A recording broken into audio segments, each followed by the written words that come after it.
हरिः ॐ नमः परमहंसास्वादित चरणकमलचिन्मकरन्दाय भक्तजनमानसनिवासाय श्रीरामचन्द्राय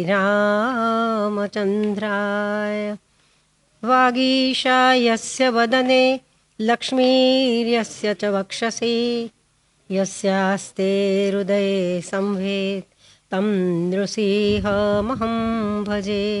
विश्वसर्गविसर्गादि नवलक्षणलक्षितं श्रीकृष्णाख्यं परं धाम जगद्धाम नमामः।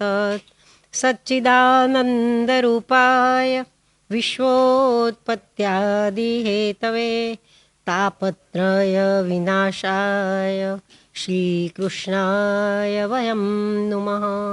नारायणं नमस्कृत्य नरं चैव नरोत्तमं देवीं सरस्वतीं व्यासं ततो जयमुदीरयेत्।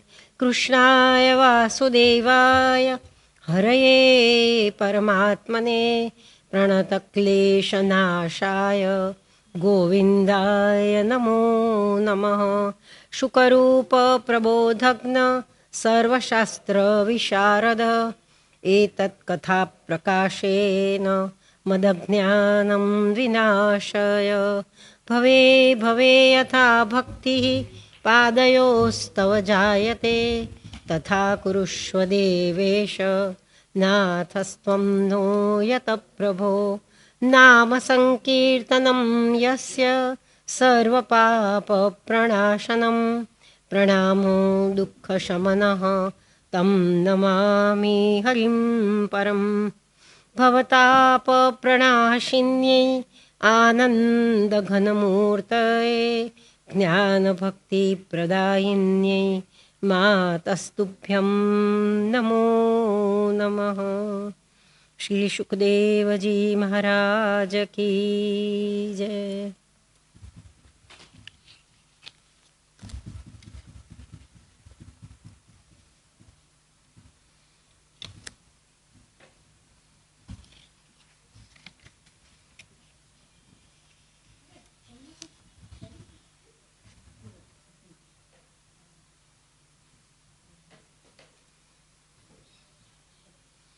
ભગવાનના સ્વરૂપના દર્શન કરતાં કરતાં જે લોકો યુદ્ધમાં હણાયા એ બધા ભગવાનને પામ્યા.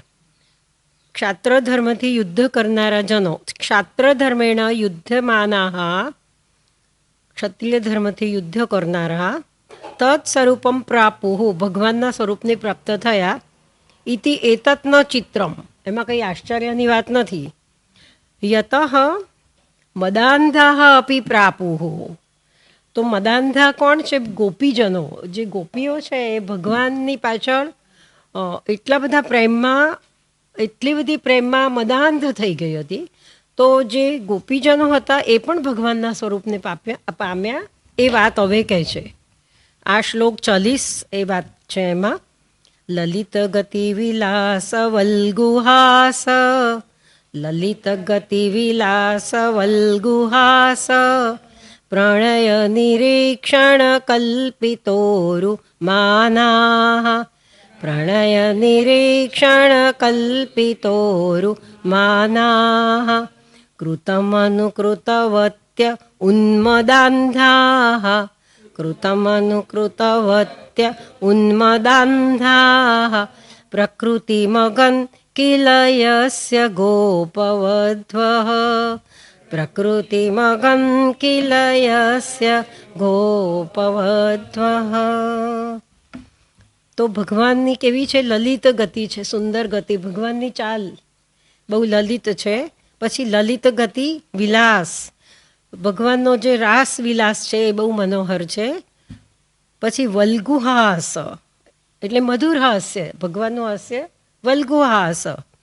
પ્રણય નિરીક્ષણ, ભગવાન કેવી પ્રેમયુક્તિ, ભગવાન પ્રેમયુક્તિ દ્રષ્ટિથી જે નિરીક્ષણ કરે છે તે એને કારણે કલ્પિત ઉરુમાનાહ, એને કારણે અત્યંત સન્માનિત થયેલા ગોપીજનો. આ બધા ગોપીઓના ના, આમ તો ભગવાનના એટલે લલિત ગતિ એ બધા પણ જે છેલ્લું છે ને એને આ બધાથી સન્માનિત થયેલા ગોપીજનો. તો લલિત ગતિ, સુંદર ગતિ, વિલાસ, મનોહર રાસ વિલાસ, વલ્ગુહાસ, મધુર હાસ્ય અને પ્રેમયુક્ત દ્રષ્ટિથી સન્માનિત થયેલા ગોપીજનો. પછી કલ્પિત ઉરુમાના, એટલે એ કારણે એમને અત્યંત સન્માન મળ્યું ભગવાન દ્વારા. પછી કૃતમ અનુકૃતવત્ય, કૃતમ એટલે જે ભગવાને કર્યું તે લીલાઓ કૃતમ, અને અનુકૃત્યવત્ય એટલે એનું જે અનુકરણ કરનારી હતી ગોપીઓ તે. પછી કેવી ઉન્મદાંધા, એટલે કે ઉત્કટ મદથી લૌકિક વ્યવહાર પ્રત્યે એમનું દુર્લક્ષ્ય થઈ ગયેલું હતું, કે એટલે પોતાના પતિ અને સંસાર પ્રત્યે એમનું દુર્લક્ષ્ય હતું. કારણ કે ભગવાન માટે ઉન્મદાંધા, ભગવાનના પ્રેમમાં એ ઉત્કટ પ્રેમમાં એ એકદમ ઉન્મત્ત થઈ ગઈ હતી. તો એવી જે ગોપવધુઓ હતી તે યસ્ય પ્રકૃતિમ અગન, જેમના સ્વરૂપને પામી, પ્રકૃતિમ એટલે સ્વરૂપ, યસ્ય પ્રકૃતિમ અગન, જેમના સ્વરૂપને પામી, ગોપવધ્વ તે ભગવાનમાં મારી પ્રીતિ થાવ. તે આપણે આગલા શ્લોકમાંથી લેવાનું. તે ભગવાનમાં મારી પ્રીતિ થાવ એ આગળમાંથી અન્વય કરવાનો છે. તો ગોપવધ્વ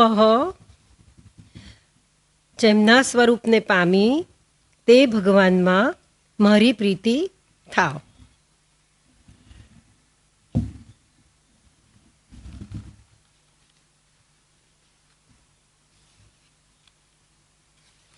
હવે જો શું યોદ્ધો રણાંગણમાં વીર્ય અને શૌર્ય દાખવનારો હોય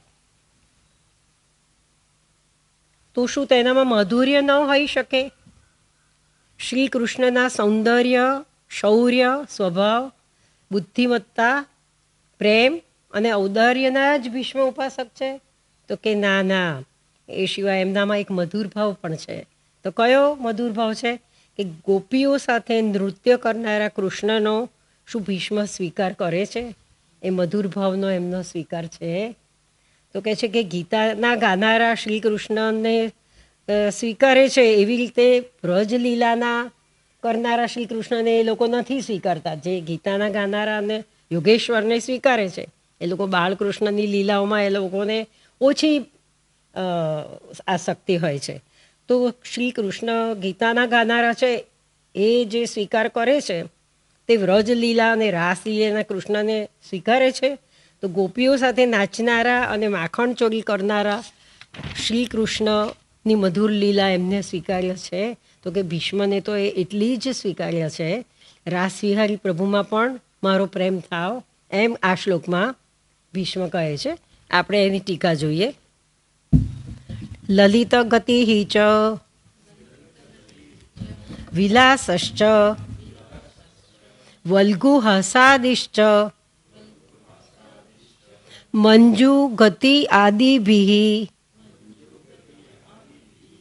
તો જો આ જે પહેલી લીટી છે ને, લલિત ગતિ વિલાસ વલ્ગુહસ, એના જ અહીંયા અર્થ આપ્યા છે.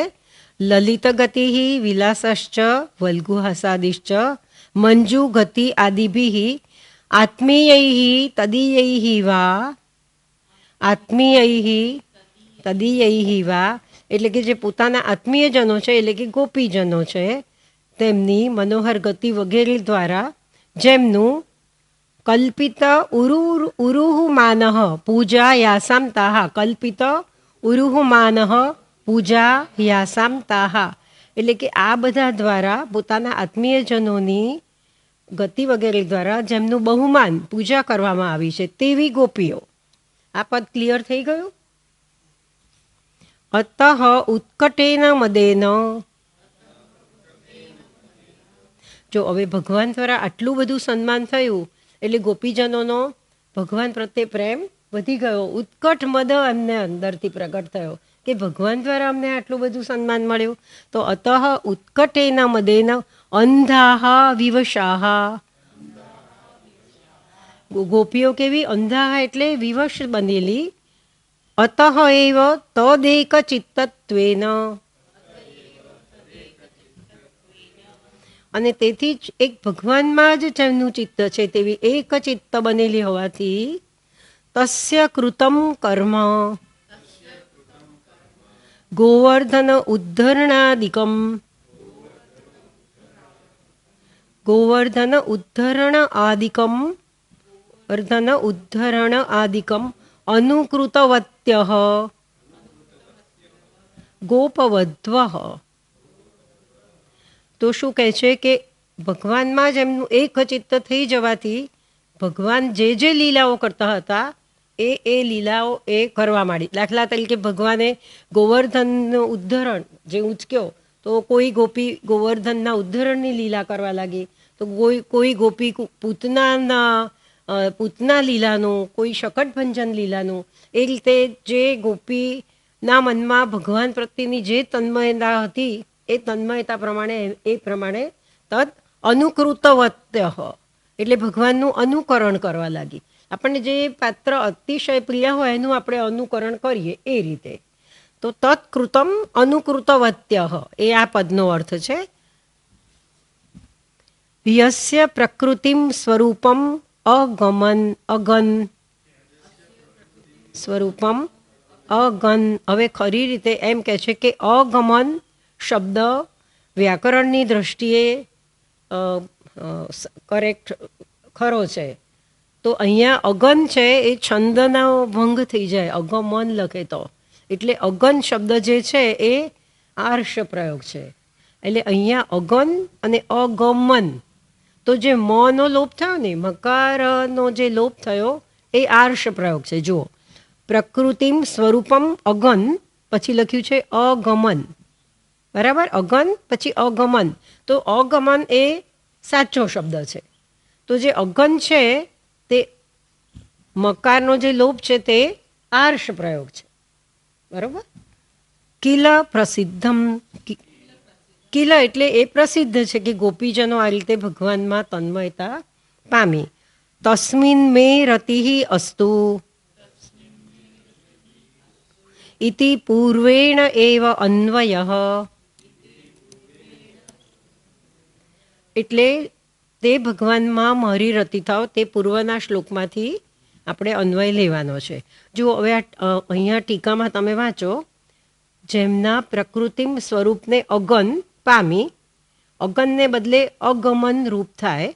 અહીં મકારનો લોપ છે તે આર્ષ પ્રયોગ છે. જો અગમન આપણે ગાઈએ તો અહીંયા છંદનો ભંગ થઈ જાય છે. એટલે આપણા ઋષિઓએ અગમનને બદલે અગન શબ્દ લીધો, એ આર્ષ પ્રયોગ છે. હવે જગત પૂજ્યતામ અનુસ્મરણ આહ. હવે ભગવાન, બોલો, જગત પૂજ્યતામ અનુસ્મરણ આહ. તો ભગવાન જગત પૂજ્ય છે એ વાતનું સ્મરણ કરતા આ શ્લોક કહે છે. હવે આ જે શ્લોક છે એ આપણે કરતા પહેલાં થોડીક એ વાત જાણવી પડશે કે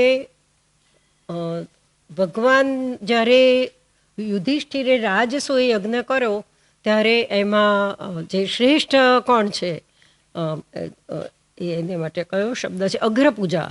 કે યજ્ઞમાં અહીં અગ્રપૂજા કોની થવી જોઈએ? તો ભીષ્મ પિતામહે અનુરોધ કર્યો, પ્રસ્તાવ મૂક્યો કે શ્રી કૃષ્ણની અગ્રપૂજા થવી જોઈએ. તો એ વખતે સહદેવે એને અનુમોદન આપ્યું કે એ બહુ જ યોગ્ય તમે કહ્યું કે શ્રી કૃષ્ણની અગ્રપૂજા થવી જોઈએ. તો એ વખતે શિશુપાળ ઊભો થયો.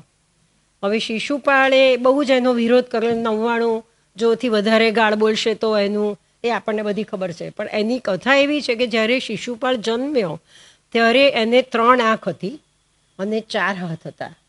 એટલે આવું વિચિત્ર બાળક જોઈને બધા વિચારમાં પડ્યા અને બધા જ્યોતિષીને પૂછ્યું કે ભાઈ આ બાળકનું આવો વિરૂપ કેમ છે આવો? તો અને આ શા માટે, આ કઈ રીતે આનું નિરાકરણ કરવું?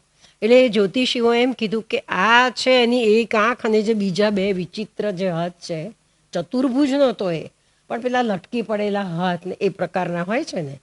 તો કે આ જે તમારા કુટુંબીઓમાંથી બધાને ખોળામાં આ છોકરો આપો, અને જેના ખોળામાં એના જે 2 હાથ અને જે આંખ છે એની ખરી પડે એ એનો કાળ થશે.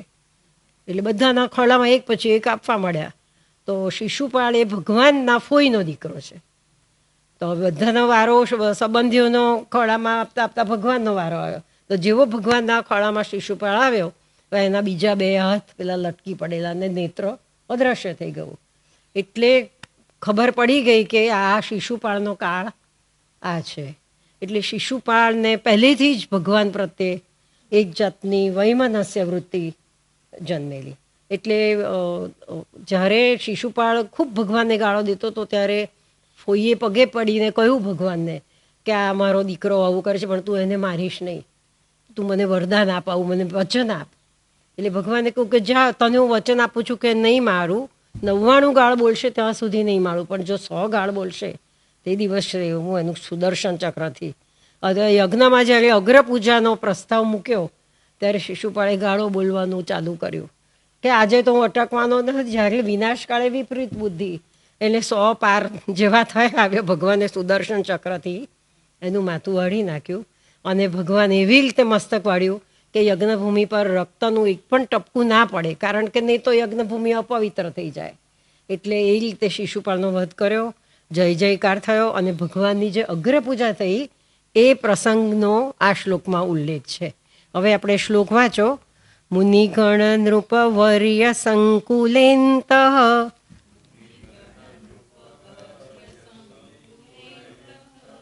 સદસી યુધિષ્ઠિર રાજસૂય એષામ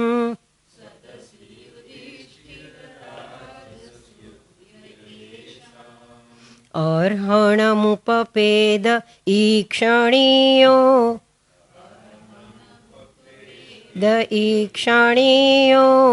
મમ દૃષિ ગોચર એષ આવિરાત્મા.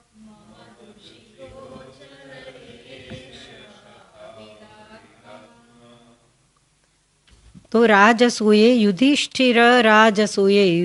યુધિષ્ઠિરના રાજસૂય યજ્ઞમાં મુનિગણ નૃપવર્ય સંકુલે, મુનિગણો જ્યાં બધા ભેગા થયા હતા, નૃપવર્ય શ્રેષ્ઠ રાજાઓ મહારાજાઓથી, સંકુલ સભાની અંદર, અંતઃ મુનિગણ નૃપવર્ય સંકુલે અંતઃ સદસી એટલે સભાની મધ્યમાં, સદસી સભાની અંતઃ મધ્યમાં, ઈક્ષણીય આ બધામાં ઈક્ષણીય એટલે દર્શનીય કોણ હતું? ભગવાન. ભગવાન દર્શનીય ભગવાન.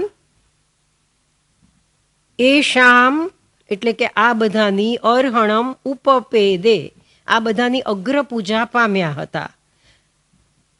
એવા જે ભગવાન છે આત્મા, જગતના આત્મા એવા, એષ મમ દૃષિગોચર એવા આ ભગવાન મારી દ્રષ્ટિનો વિષય થઈને આવિહી એટલે પ્રગટ થયા છે.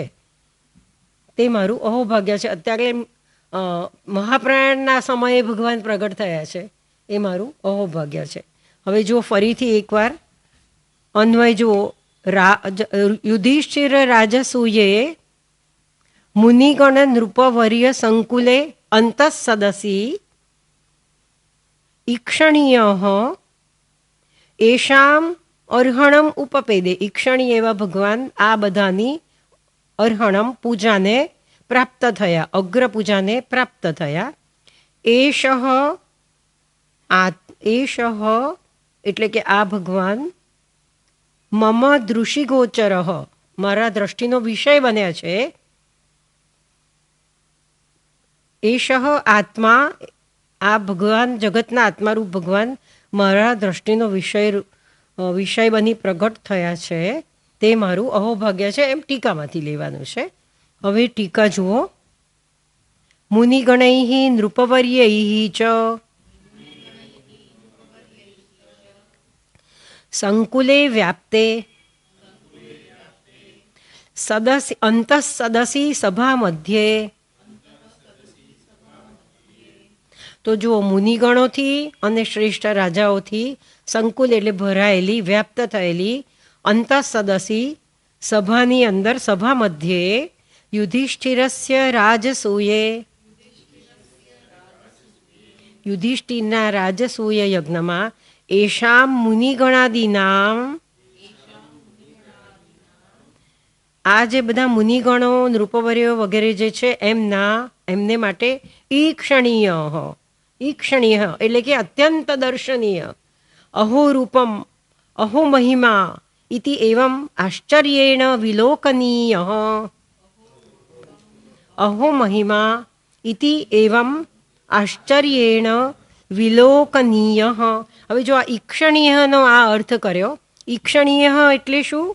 અહો રૂપમ, કેવું અદ્ભુત રૂપ છે ભગવાનનું, અહો મહિમા, કેવો મહિમા છે ભગવાનનો, ઇતિ એવમ આશ્ચર્યેણ વિલોકનીય, એમ આશ્ચર્યપૂર્વક જે જોવા યોગ્ય છે એવા ભગવાન સન હોઈને અર્હણમ ઉપપેદે, એટલે કે ઉપપેદે એટલે પ્રાપ, તો અર્હણમ એટલે અગ્રપૂજાને આવા ભગવાન અહો રૂપમ અહો મહિમા ઇતિ એવમ આશ્ચર્યેણ વિલોકનીય ઈક્ષણીય ભગવાન અર્હણમ ઉપપેદે. એષ જગતામ આત્મા, આ જે જગતના આત્મારૂપ ભગવાન છે તે મમ દૃષિગોચર દૃષ્ટિ વિષય સન, આવા જગતના આત્મા ભગવાન મારા નેત્રના વિષય બન્યા છે, મારી દ્રષ્ટિના વિષય બન્યા છે. તે આવિહિ પ્રકટ વર્તતે, મારા દ્રષ્ટિનો વિષય બનીને એ પ્રગટ થયા છે. અહો મે ભાગ્યમ ઇતિ ભાવ, આ મારું કેટલું બધું ભાગ્ય છે. તો હવે શું કહે છે કે સૌંદર્ય છે, આપણે જોયું, શૌર્ય છે, સ્વભાવ સરસ છે ભગવાનનો, બુદ્ધિમત્તા, પ્રેમ અને ઔદાર્ય છે, સાથે સાથે જો સમાજમાં માન સન્માન પણ હોય તો એ કન્યાને બહુ એને માટે જરૂરી છે કે મારા પતિનું કેટલું બધું માન સન્માન છે સમાજમાં, કે તે અગ્રપૂજાને પામ્યા છે. તો કન્યા માટે આપના સિવાય બીજો કયો શ્રેષ્ઠ વર હોઈ શકે. હવે 42મો શ્લોક આપણે જોઈએ. સોહમ કૃતાર્થ અસ્મિ ઇત્યાહ, તો તેવો હું કૃતાર્થ થયો છું એમ કહે છે. તમિમમહમજમ શરીરભાજમ, તમિમમહમજમ શરીરભાજમ હૃદિ હૃદિ ધિષ્ઠિતમાત્મકલ્પિતાનામ, હૃદિ હૃદિ ધિષ્ઠિતમાત્મકલ્પિતાનામ પ્રતિદૃશમિવ નૈકધાર્કમેકમ, પ્રતિદૃશમિવ નૈકધાર્કમેકમ સમધિગતોऽસ્મિ વિધૂત ભેદમોહ, સમધિગતોऽસ્મિ વિધૂત ભેદમોહ.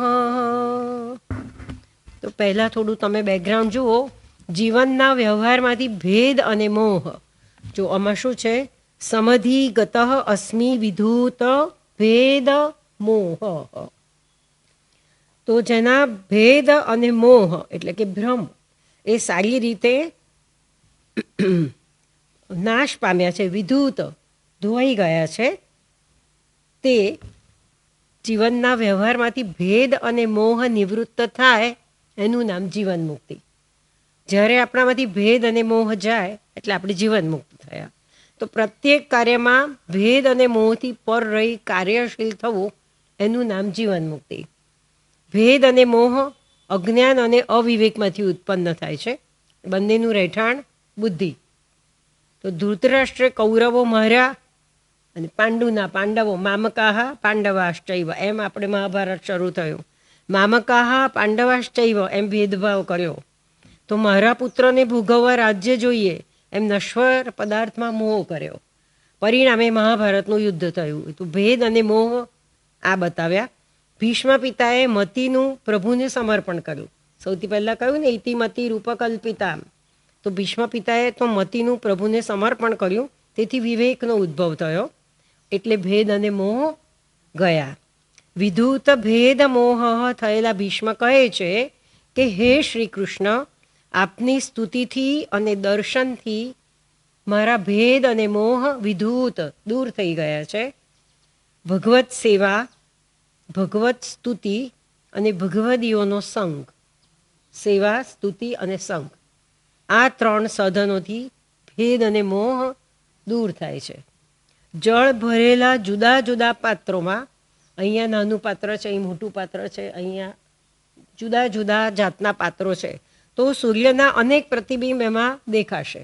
તો નાના પાત્રમાં સૂર્યનું નાનું પ્રતિબિંબ દેખાશે, મોટા પાત્રમાં મોટું પ્રતિબિંબ દેખાશે.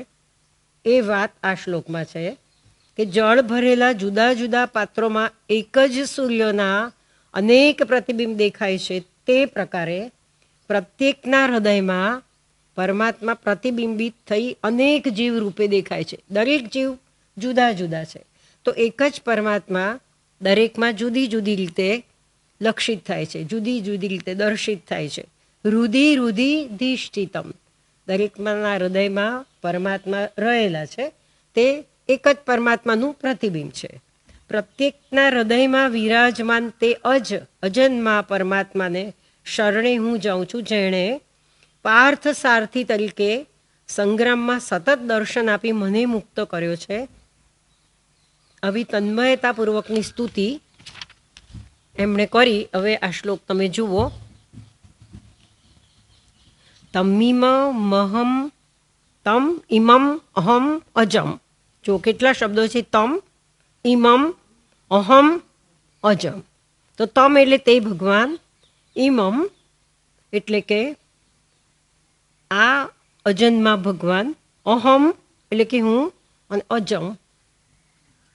તમ ઇમમ અજમ પછી ના, આપણે અન્વય પ્રમાણે લઈએ ને. જો આત્મકલ્પિતા નામ એટલે કે પોતે સર્જેલા શરીરધારીઓના પ્રત્યેકમાં હૃદયમાં અધિષ્ઠિત થયેલા, અધિષ્ઠિતમ આત્મકલ્પિતા નામ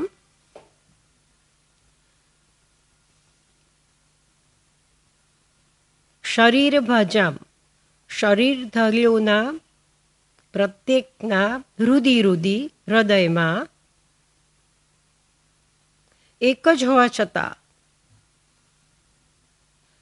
નૈકધા અર્કમ એકમ, એક જ હોવા છતાં સૂર્યની જેમ, અર્કમ એકમ,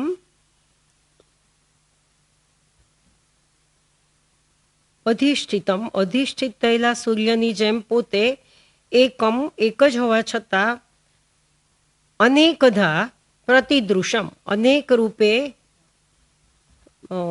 ભાસનારા, પ્રતિદૃશમ, અજમ અજન્મા ભગવાનને વિધુત ભેદ મોહ, ભેદ અને ભ્રમથી રહિત થઈ સમ અધિગત અસ્મિ, હું સારી રીતે પ્રાપ્ત થયો છું. જો ફરીથી જુઓ, આત્મકલ્પિતા નામ શરીર ભાજામ, આત્મકલ્પિતા નામ એટલે પોતે સર્જેલા શરીરધારીઓના હૃદયધિષ્ઠિતમ, પ્રત્યેકના હૃદયમાં અધિષ્ઠિત થયેલા, અર્કમ ઇવ સૂર્યની જેમ, એકમ એક જ સૂર્યની જેમ એક હોવા છતાં, પ્રતિદૃશમ પ્રત્યેકની દ્રષ્ટિમાં, ન એકધા, ન એકધા એટલે અનેકધા, અનેક રૂપે ભાસનારા, પ્રતિદૃશમ, અજમ તમ ઇમમ તે આ અજન્મા ભગવાનને વિધુત ભેદ મોહ, ભેદ અને મોહથી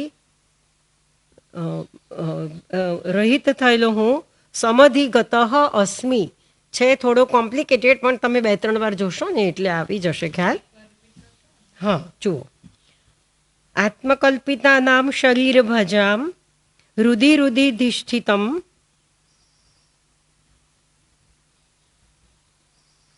અર્કમ એકમ, અર્કમ ઇવ એકમ, અનેકધા પ્રતિદૃશમ, અનેકધા પ્રતિદૃશમ, ન એકધા તમ ઇમમ અજમ વિધુત ભેદ મોહ સમધિગત અસ્મિ. આ ટ્રાન્સલેશન પ્રમાણે મેં કર્યું.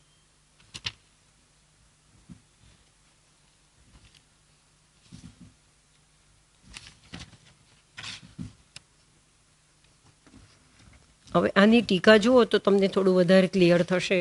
શ્રીધરજીએ બહુ સરળ કરી આપ્યું છે આટલો કોમ્પ્લિકેટેડ શ્લોક. તમ ઇમમ અજમ, તમ ઇમમ અજમ સમ્યક અધિગત પ્રાપ્તોસ્મિ. એટલે કે તે તમ ઇમમ એટલે આ, તે ભગવાન એટલે તે બ્રહ્મ, પણ એ અહીંયા જ છે. શ્રી કૃષ્ણ અહીંયા જ છે ભીષ્મની સામે. કે તે આ ભગવાન કેવા? અજમ, અજન્મા. સમ્યક અધિગત એ મને પ્રાપ્ત થયા છે. પ્રાપ્તોસ્મિ. સમ્યક ત્વમ આહ.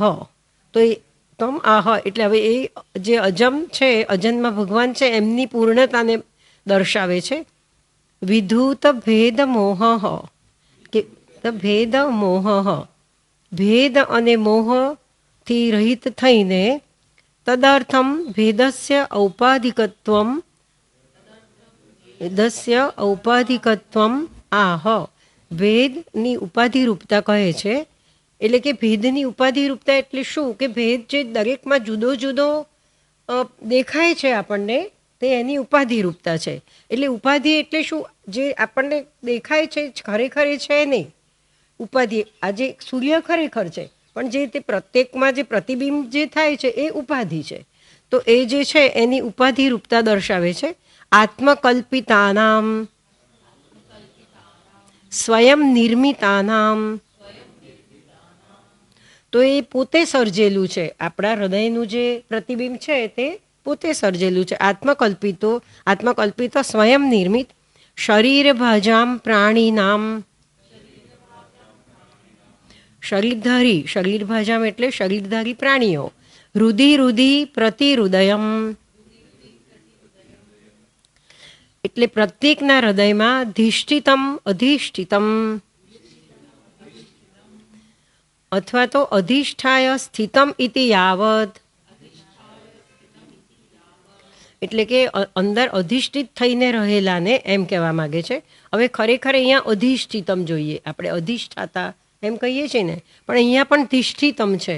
અહીંયા જે અનો લોપ છે એ પણ આર્ષ પ્રયોગ છે. ધિષ્ઠિતમ ખરેખર શું હોવું જોઈએ? જુઓ, અધિષ્ઠિતમ. અહીંયા મ આખો છે ને, ધિષ્ઠિતમ અધિષ્ઠિતમ, તો એ ખરેખર અધિષ્ઠિતમ હોવું જોઈએ. પછી અહીંયા અકારનો લોપ છે તે આર્ષ છે. અધિષ્ઠાય સ્થિતમિતિ યાવત અકાર લોપ તુ આર્ષ.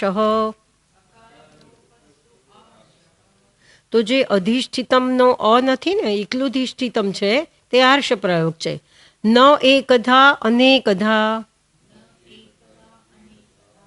એટલે કે એ અનેક રૂપે ભાસે છે.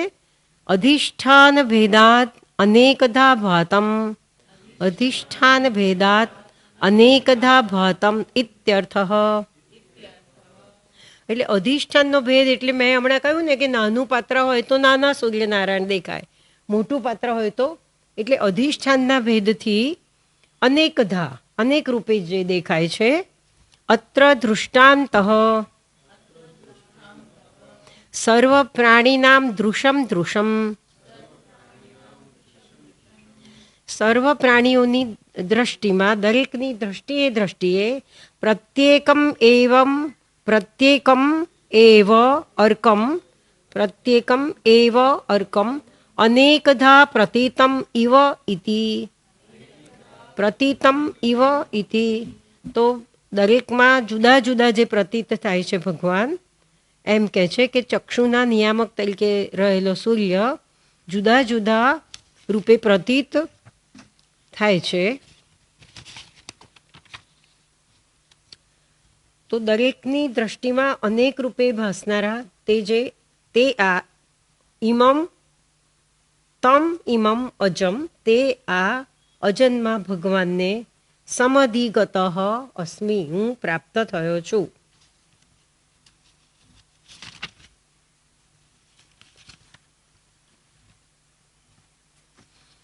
તો એમ કહેતા કહેતા મૌન થયા, નેત્ર અચાનક બંધ થયા, પ્રાણપંખીરું ઉડી ગયું. સૌ કોઈ જોતા રહી ગયા. દેવો નભમાં છવાઈ ગયા, પુષ્પવૃષ્ટિ કરી રહ્યા. અન્યોનું તો શું કહું, સ્વયં હરિ પણ રોઈ પડ્યા. નેત્રના દ્વારથી પ્રભુને અંદર પધરાવીને ભીષ્મ પિતાએ નેત્રના દ્વાર બંધ કરી દીધા. એ વાત હવે કહે છે કૃષ્ણ એવમ. આ સ્તુતિ પૂરી થઈ. હવે સૂતજી કહે છે કૃષ્ણ એવમ ભગવતી મનોવાગ દૃષ્ટિવૃત્તિભિઃ આત્મન્યાત્મનમાવેશ્ય સોંતશ્વાસ ઉપારમત. એવમ ભગવતી કૃષ્ણે,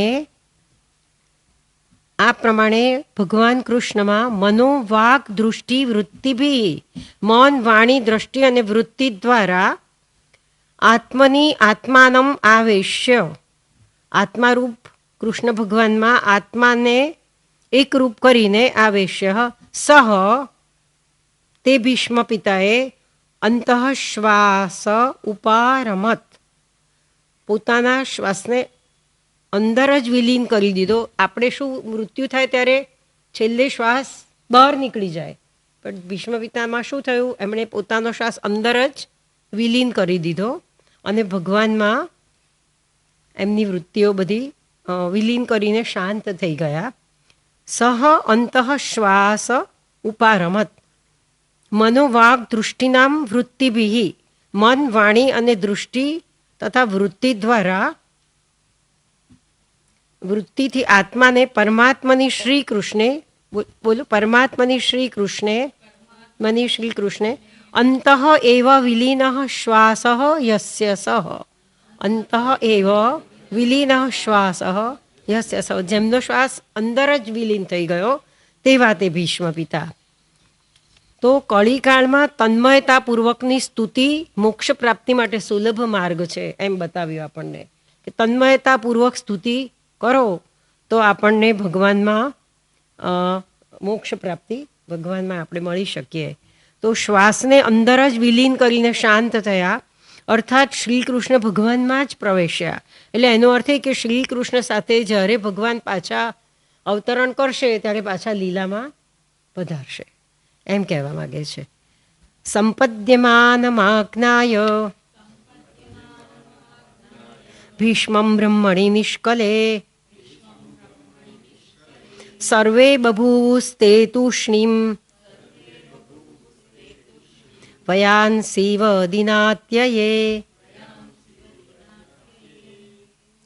નિષ્કલે બ્રહ્મણી એટલે કે નિષ્કલ બ્રહ્મમાં, નિરુપાધિક બ્રહ્મમાં, સંપદ્યમાનમ એટલે ઐક્ય પામેલા, મળી ગયેલા ભગવાન ભીષ્મને જાણીને, ભીષ્મમ સંપદ્યમાનમ આજ્ઞાય જાણીને, વયાંસી દિન અત્યયે, વયાંસી એટલે પક્ષીઓ, જ્યારે સંધ્યાકાળ થાય, દિવસ અત્યય એટલે કે દિવસ પૂરો થાય ત્યારે પક્ષીઓ શાંત થઈ જાય છે.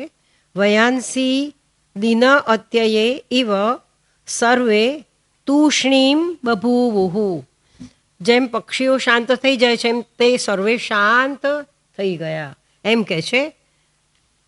નિષ્કલે બ્રહ્મણી ભીષ્મમ સંપદ્યમાનમ આજ્ઞાય તે સર્વે તૂષ્ણીમ બભૂવુઃ વયાંસી દિનાત્યયે ઇવ, પક્ષીઓ સંધ્યાકાળે શાંત થાય તેમ તે સર્વે શાંત થઈ ગયા. તત્ર દુંદુભયો નેદુઃ દેવમાનવવાદિતાઃ શશંસુ સાધવો રાજ્ઞામ ખાત્પેતુઃ પુષ્પવૃષ્ટયઃ. તો તત્ર દેવમાનવવાદિતાઃ, દેવો અને માનવોએ વગાડેલા, દુંદુભય નેદુઃ, દેવો અને માનવોએ વગાડેલા દુંદુભીઓ નેદુઃ વાગ્યા. રાજ્ઞામ સાધવઃ, રાજાઓમાં જે સજ્જનો હતા તે લોકોએ શશંસુઃ પ્રશંસા કરી. પછી ખાત એટલે આકાશમાંથી, ખ એટલે આકાશ, ખાત આકાશમાંથી પુષ્પવૃષ્ટય પેતુહુ, પુષ્પની વૃષ્ટિ થવા માંડી. તો વિશ્વવિખ્યાત વિશ્વમાન્ય પુરુષ હતા. તો એમના મહાપ્રયાણની જાણ વિશ્વને દુંદુભીનાથથી કરવામાં આવી. દેવ, દાનવ, માનવ, ઋષિ અને રાજાઓ તરફથી ભીષ્મને શ્રદ્ધાંજલિ મળી. એમ કહે છે જો દુંદુભીનાદ છે તે તામસ ગુણવાળાઓએ કર્યો, રાજાઓમાં જે સજ્જન રાજાઓએ પ્રશંસા કરી રાજસ ગુણવાળાઓએ કરી, અને પુષ્પાંજલિ સાત્વિકોનો સદ્ભાવ એ બતાવ્યો. તસ્ય નિર્હરણાદિની સંપરે તસ્ય ભાર્ગવ યુધિષ્ઠિર કારયિત્વા મુહૂર્તમ દુઃખિતો ભવત. તો સૂતજી કહે છે કે હે ભાર્ગવ, હે શૌનકજી, યુધિષ્ઠિરે શું કરાવ્યું? તસ્ય નિર્હરણાદિની, એટલે કે તેમનો જે દાહ સંસ્કાર વગેરે એને નિર્હરણ કહેવાય. તો તેમનું એટલે ભીષ્મ પિતાનું નિર્હરણાદિની કારયિત્વા, એમણે પોતે કરાવ્યું. એ રાજા હતો એટલે રાજાના અમુક ધર્મો હોય એ પ્રમાણે રાજા ના કરી શકે એટલે બંધુઓ પાસે કરાવ્યો. યુધિષ્ઠિર તસ્ય નિર્હરણાદિની તસ્ય સંપરે તસ્ય નિર્હરણાદિની કારયિત્વા મુહૂર્તમ દુઃખિત અભવત, એક મુહૂર્ત માટે દુઃખી થયા. હવે જો સંસારાસક્ત મુહૂર્તમ કેમ દુઃખી થયા કે વિવેકીને સ્વજનનો વિયોગ વધુ શોક ના સંભવે. એમને એમના કાર્યો જે છે એ પૂરા કરવાના છે, રાજ્યનું ને બધાનું એમને હવે એ ધુરા સંભાળવાની છે. એટલે એ કહે છે કે એ સૂચવે છે કે મુહૂર્તમ અભવે દુઃખી, એટલે પછી બહુ દિવસો સુધી શોક કર્યો એમ બધું નથી બતાવતા. અને આ તો પરમ ભગવાનમાં મળી ગયા છે એટલે એમનો તો શોક કેવો હોય, એમનો તો મહોત્સવ કહેવાય, એમનો તો મૃત્યુ મહોત્સવ હતું એટલે મુહૂર્તમ એમ બતાવ્યું. પછી બીજું એ ખાસ બતાવ્યું કે સંસારાસક્તનો જે જીવાત્મા છે જે એ જ્યારે દેહમાંથી નીકળે ત્યારે જો સુકાયેલું છાણું હોય એમાંથી તમે વાળ કાઢો તો એ તૂટી જાય, પણ માખણમાંથી વાળ કાઢો તો એ તરત ખેંચાઈ જાય. એટલે જે આવા જીવનમુક્ત પુરુષનો જે આત્મા છે એ આવી રીતે માખણમાંથી જેમ વાળ કાઢો એવી રીતે એમનો પ્રાણ ચાલ્યો જાય છે. એ આ એ દ્વારા કહેવાય છે કે જે આ સંપરે તસ્ય નિર્હરણાદિ કરાવીને મુહૂર્ત દુઃખી થયા, કારણ કે એ તો આવા પરમપદને પામ્યા છે. તુષ્ટુવુર મુનયો હૃષ્ટાઃ કૃષ્ણમ તદ્ગુહ્યનામભિઃ તતસ્તે કૃષ્ણહૃદયાઃ સ્વાશ્રમાન પ્રયયુઃ પુનઃ. તો હવે એ કહે છે કે મુનયોએ શું કર્યું? તદ્ગુહ્ય નામભિઃ, એટલે કે વેદોક્ત જે નામો છે, રહસ્ય ભગવાનના રહસ્યમય નામો છે, તેને હૃષ્ટા તુષ્ટુવું, પ્રસન્નતાપૂર્વક તેમની સ્તુતિ કરી. શ્રી કૃષ્ણ ભગવાનની વેદના રહસ્ય નામો વડે પ્રસન્નતાપૂર્વક કૃષ્ણમ તુષ્ટુવું. પછી શું કર્યું? તતઃ, ત્યાર પછી તે કૃષ્ણ હૃદયા, જેમના હૃદયમાં કૃષ્ણ છે અથવા કૃષ્ણ જ જેમનું હૃદય છે તેવા તે મુનિઓ સ્વ આશ્રમાન પ્રયયુઃ, પાછા પોતાના આશ્રમમાં પધાર્યા. તસ્ય ગુહ્ય નામભિઃ વેદોક્તૈઃ, તો વેદોક્ત રહસ્યમાં નામો વડે એમની સ્તુતિ કરી. કૃષ્ણે એવ અથવા કૃષ્ણ એવ હૃદયમ યેશાંતે, કૃષ્ણ એવ હૃદયમ યેશાંતે કૃષ્ણ હૃદયા, કૃષ્ણમાં જ જેમનું હૃદય છે. કૃષ્ણે એવ જો કરો તો કૃષ્ણમાં જ જેમનું હૃદય છે, અને કૃષ્ણ એવ હૃદયમ, જે કૃષ્ણ જ જેમનું હૃદય છે. તો જો કૃષ્ણ લઈએ તો એ રીતે અર્થ લેવાનો. તથા યુધિષ્ઠિરો ગત્વા સહ કૃષ્ણો ગજાઓ વયમ પિતરમ સાંત્વયામાસ ગાંધારીમ ચ તપસ્વિનીમ. તતઃ, ત્યાર પછી યુધિષ્ઠિર સહ કૃષ્ણ ભગવાન કૃષ્ણની સાથે ગજાવયમ હસ્તિનાપુર જઈને, યુધિષ્ઠિરે ભગવાન કૃષ્ણની સાથે હસ્તિનાપુર ગત્વા જઈને પિતરમ સાંત્વયામાસ. પિતરમ એટલે ધૃતરાષ્ટ્રને કાકા નથી ગણતા, પિતૃ ગણ્યા છે. અને ગાંધારીમ ચ તપસ્વિનીમ, અને માતાને સંતાનનો શોક વધારે હોય છે, 100 પુત્રો એના તો મરી ગયા છે. એટલે આમાં તપસ્વિનીનો અર્થ દુઃખી નહીં, સંતાપવતી લેવાનો છે, કે અત્યંત સંતાપવતી ગંધારીને સાંત્વન આપ્યો એમણે. અને ચ અવ્યય છે, જુઓ અહીંયા, પિતરમ સાંત્વયામાસ ગાંધારીમ ચ. તો એટલે ચ એટલે જે બાકીના બધા હતા એને ચ અવ્યયથી લીધા, તો બાકીના બધાને પણ સાંત્વન આપ્યું. દિલાસો તો દેવલોકમાં દુર્લભ છે, આવો દિલાસો આપનાર કોણ છે? તો યુધિષ્ઠિરે આવો દિલાસો આપ્યા. પિત્રાચાનું મતો રાજા વાસુદેવાનુમોદિત ચકારમ રાજ્યમ ધર્મેણ પિતૃપૈતામહં વિભુ ચ અનુમત પિત્રા, એટલે કે પિતા ધૃતરાષ્ટ્ર દ્વારા સંમતિ પામેલા એક. પછી વાસુદેવાનુમોદિત, વાસુદેવ દ્વારા અનુમોદન પામેલા એવા વિભુ સમર્થ રાજા યુધિષ્ઠિર. પહેલી વિભક્તિમાં છે ને, જુઓ, વિભુ રાજા, સમર્થ રાજા યુધિષ્ઠિર, પિતૃપૈતામહમ રાજ્યમ ધર્મેણ ચકાર. એટલે પિતૃપૈતામહમ એટલે વંશ પરંપરાગતથી ચાલ્યું આવતું રાજ્ય ધર્મેણ ધર્મપૂર્વક, ચકાર ધર્મપૂર્વક પાલન કરવા લાગ્યા. ફરી એકવાર જુઓ, અનુમત પિત્રા અનુમત વાસુદેવ અનુમોદિત વિભુ રાજા પિતૃપૈતામહમ રાજ્યમ ધર્મેણ ચકાર. રાજા યુધિષ્ઠિર અનુમત અનુજ્ઞાત, એટલે કે આની ધૃતરાષ્ટ્રની સંમતિ પામેલા રાજા યુધિષ્ઠિર. ઇતિ શ્રીમદ્ભાગવતે, સાથે બોલો બધા, શ્રીમદ્ભાગવતે મહાપુરાણે પારમહંસ્યામ સંહિતાયામ પ્રથમસ્કંધે નવમોऽધ્યાય શ્રીકૃષ્ણાર્પણમસ્તુ.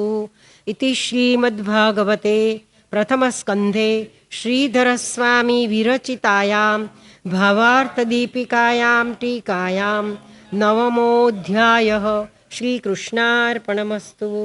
યદક્ષરં પદભ્રષ્ટં માત્રાહીनं ચ યદ્ભવેत् તત્સર્વં પૂર્ણતામ એવ પ્રસીદ પરમેશ્વર.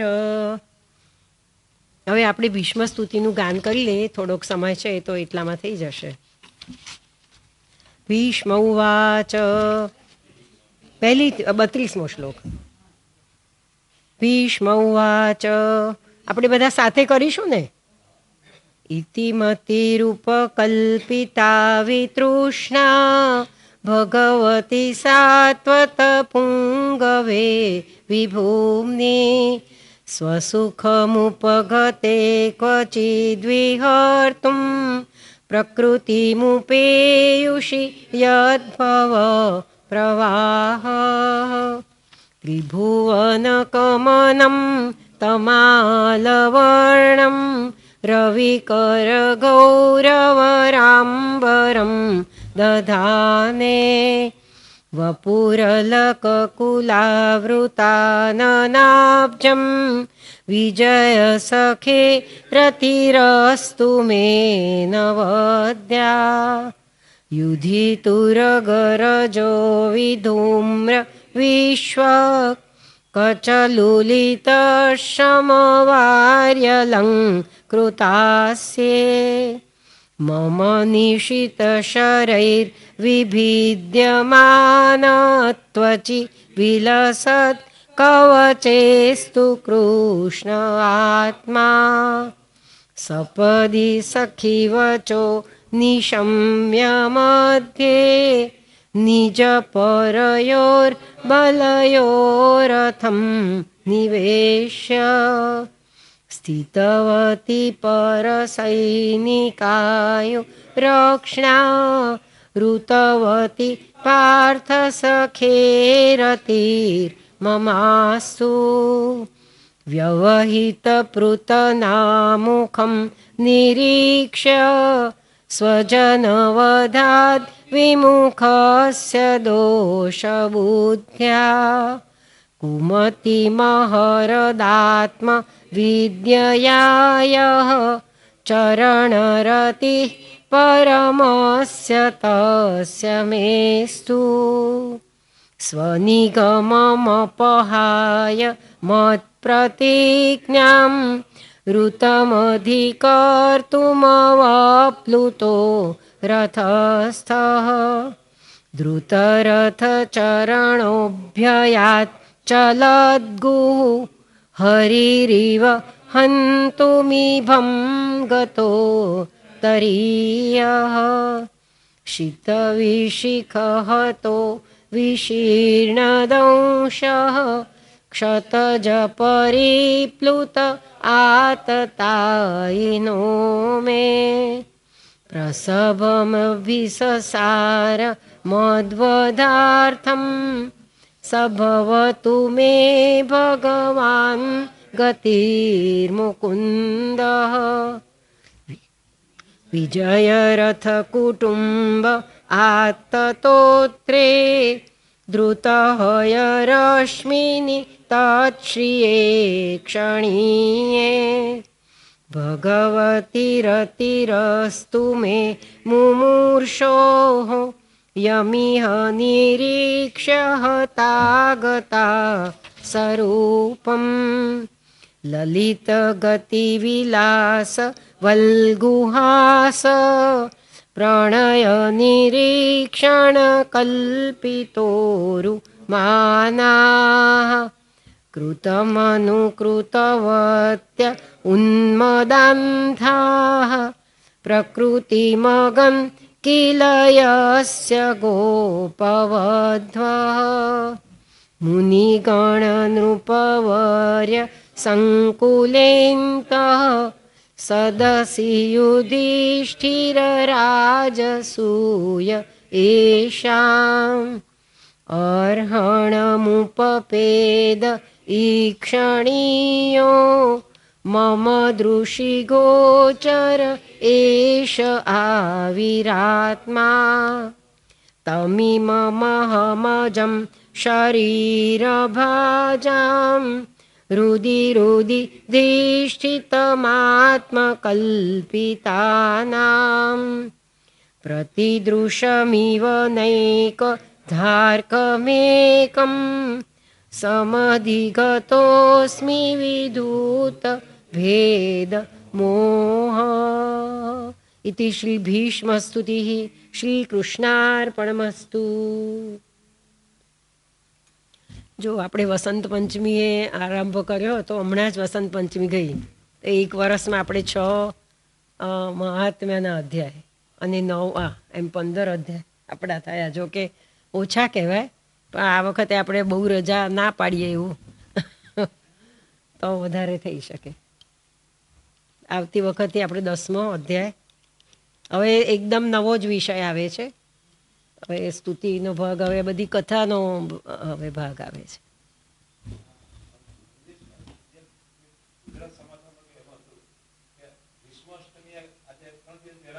એમ એ મને નથી ખબર. અચ્છા, બરાબર. એટલે આમ તો ઉત્તરાયણનો દિવસ હતો. અચ્છા, હા હા. કારણ કે પહેલા ઉત્તરાયણ આવે પછી વસંત પંચમી આવે ને.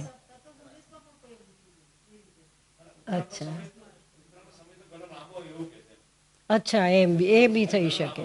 હા, એટલે સૂર્યનું ઉત્તર તરફ ગમન. અચ્છા, એટલે 14મી જાન્યુઆરી જેમ નહીં ગણવાનું. બરોબર છે. હા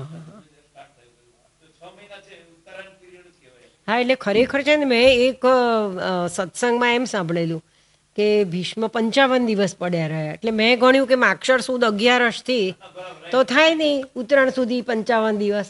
એટલે મેં કહું આ તો બેસતું નથી, પણ આ તમે કહો છો એ બેસે છે 55 દિવસ. હા, એમાં ઉલ્લેખ હોઈ શકે. હા, એનું અયન થાય એટલે ઉત્તરાયણનો પીરિયડ કહેવાય. બરોબર છે, એટલે હોઈ શકે.